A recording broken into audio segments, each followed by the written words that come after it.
Hey guys, what's going on? Back with another Cold War Zombies video, and just want to give some thoughts on Outbreak and the Easter egg quests that we've gotten so far in Season 3 and Season 4. I know where there's a little bit of a downtime now before we get the Season 4 Reloaded Malderto and Zombies map. And first things first, just want to kind of touch on uh, what I've been seeing on the internet and Twitter and both on YouTube, that people are saying Outbreak is slow and boring and too easy. And I just want to remind people, pretty much since I'm the one who kind of spoke to the devs on Twitter and mentioned it to them, that the reason people hated on Black Ops 4, the people I'm speaking of are probably the bigger zombie YouTubers. Most of them hated Black Ops 4 because it was very difficult. We didn't get Juggernog in any of the maps, and the perk system was a little bit different, which was purposely done by Treyarch to make it a little bit different from Black Ops 3, because same thing in Black Ops 3 was a little bit easy. The quests were a lot harder, but killing the zombies and the high rounds were pretty easy for Black Ops 3.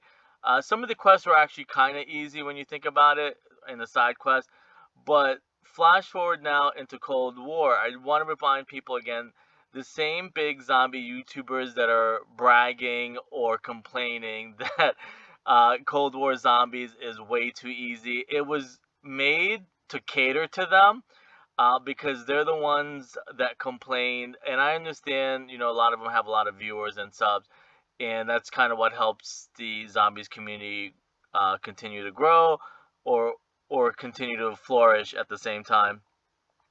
So if you weren't around for Black Ops 4, as I mentioned just now, people complained, hated Black Ops 4, and if you jump back into Black Ops 4 after playing Cold War, it's gonna be on a whole nother level difficult, especially maps, the Chaos maps like 9 and Titanic, Voyage of Despair, and Ancient Evil. They're very tight maps, and you have to keep in mind the zombies are continually spawning aggressively, starting by like round 2 or 3.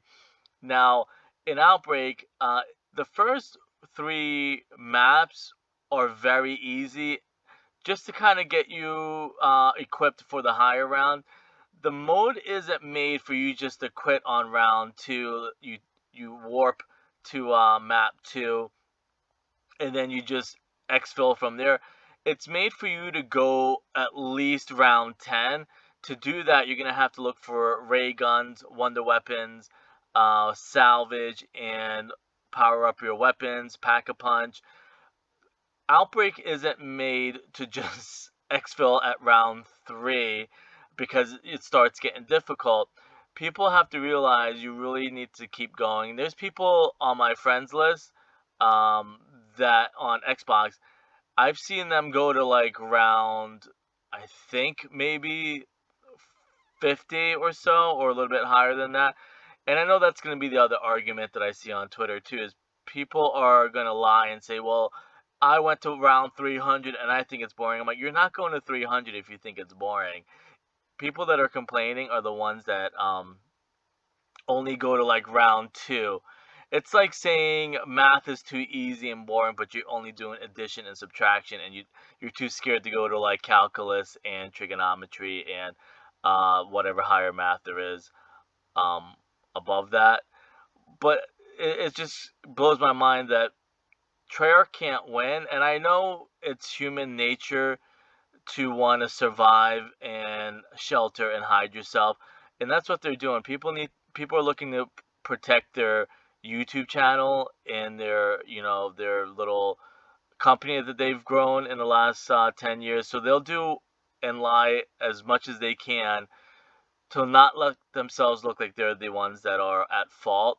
Where in actuality, and it just actually happened a couple of days ago, you jump into a public lobby in Cold War, and maybe even some of the older maps, you can get the maps completed and the Easter eggs completed. There's some really good people in the zombie communities that aren't zombie YouTubers.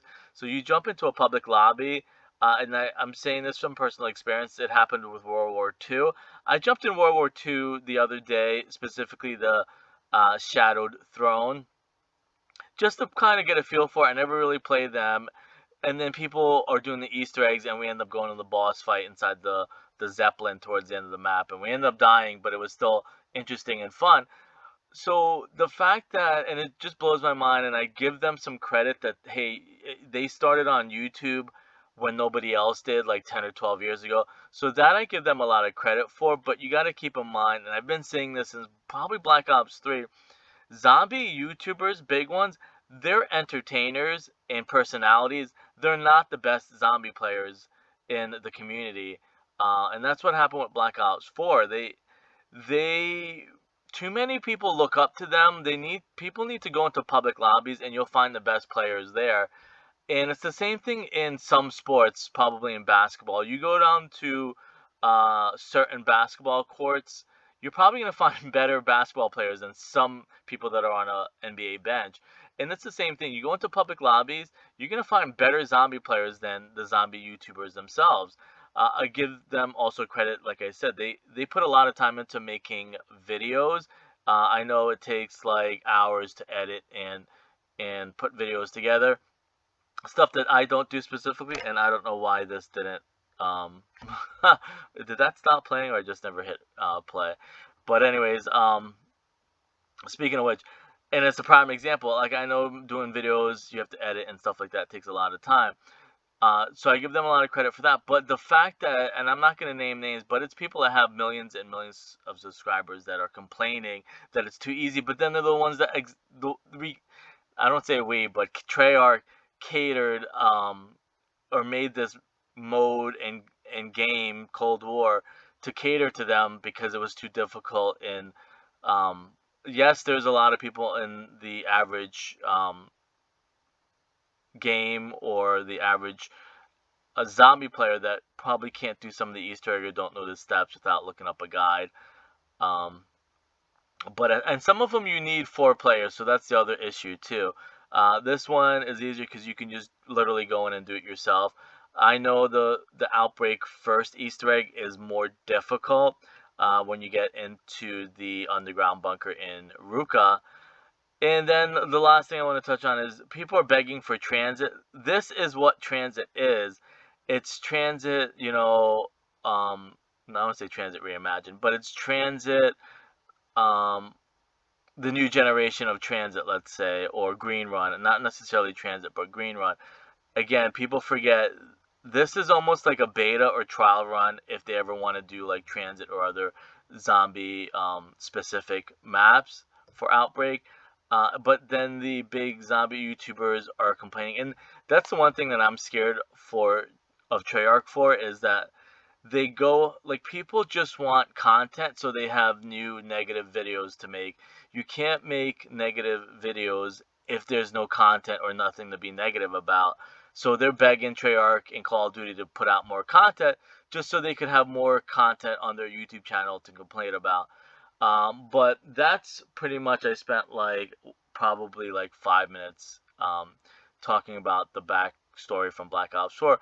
But as far as the story is concerned, an actual Outbreak, that alone, I'm wondering if it has any hidden secret meanings, because pretty much ever since Black Ops 1, 2, 3, and 4, there's probably not Black Ops 4, but well, maybe Black Ops 4 in the Chaos story, but Black Ops 1, 2, 3, and 4 had all these super deep layers of storyline. The one that I wanted to kind of touch on, which is a theory, I'm not going to say it's 100% fact, but you might want to look at it also, is that the helicopter got shot down, and it made me feel how symbolic it is of everyone's theories that were circulating around prior to the second Easter egg about what was going to happen in the new season, and what was going to happen in the cutscene, what was going to happen in the story. And I'm like, how symbolic is it that everybody's theories got shot down? Um, and that's the other elephant is in the room, is that people look at the intel that they give you in the game that you unlock, and then they say that it's their prediction. I'm like, it's not a prediction if they give it to you in the game. And I understand that people are taking non-traditional jobs nowadays. They don't go work at like McDonald's or have a paper route. Their main job now is going on YouTube and making money and extra cash. So they'll do same thing. They'll do every little thing to make themselves stand out or trying to grow their channel, and it just irks me. And it's something that has happened since like Black Ops 4. Is there's a lot of hours that go into solving Easter eggs and piecing stuff together, like deep Easter eggs. The fact that people take what Treyarch gave them in the intel that you unlock doing challenges or finding it around the map and saying it was their theory and they were right and they solved it. I'm like, it's not a theory if they gave you the actual intel. That would be like me saying, um, I don't know, like the Omega 8. I'm the one who predicted Omega 8 or something like that. Or the one. I'm the one that predicted that the one was going to be in there. They're giving us intel, literally saying the one is in the dark ether. Um, it's not necessarily an Easter egg or solve. And then more specifically, just to be blunt about it, is that people thought, and that's the whole idea of the plane getting shot down and people's theories getting shot down, that we were going to go exfil the scientists, and the scientists were going to help us. We were going to take them to Requiem, and they were going to help us, which I kind of made a video about it myself, so I'm kind of roping myself and put myself in the same basket, is that we all thought something was going to happen. Now, I didn't say that I solved it. I didn't say that it was something that I solved and pieced together. They literally gave us intel from Ravanoff, I think Ravanoff and Weaver, that they were planning on uh, taking some of the Omega scientists. That is literally intel. I saw people on Twitter and I saw people on YouTube claiming it as their solve or Easter egg solve, and they're a genius. They know exactly what's coming. I'm like, they literally gave it to us. Um, but I'm not going to touch on too much stuff or too much drama in the zombies community. Those were just the two main things I wanted to jump on and talk about. Is the story does remind me of what's going on in real life, and I wonder if the Treyarch zombie devs are watching what's going on. That, oh, I'm going to shoot everybody's theories down and shoot everybody's idea down. That, Treyarch's the one that's in control.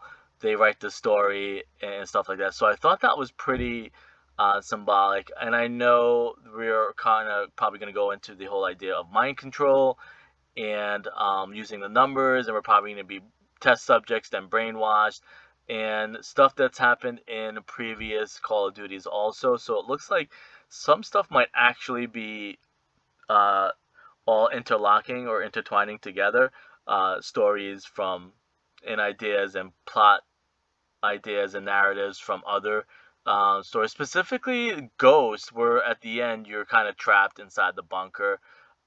It's the actual end cutscene, after credits cutscene. So a lot of stuff is pretty similar, and it's going to be cool to see how it finally ends, and maybe a cliffhanger going into World War II or maybe Black Ops 6. But I'm going to probably do another one of these sometime soon. But those are the two main topics I wanted to talk about.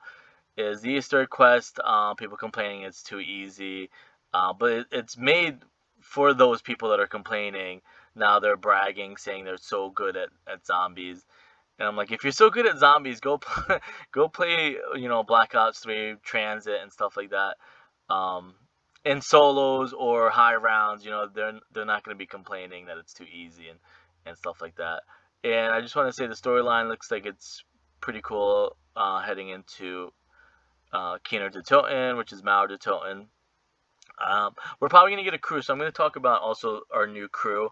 I don't know if we're going to do operators or how they're going to do that. I know they definitely, people are going to complain if they're not able to use the operators that they spent money on.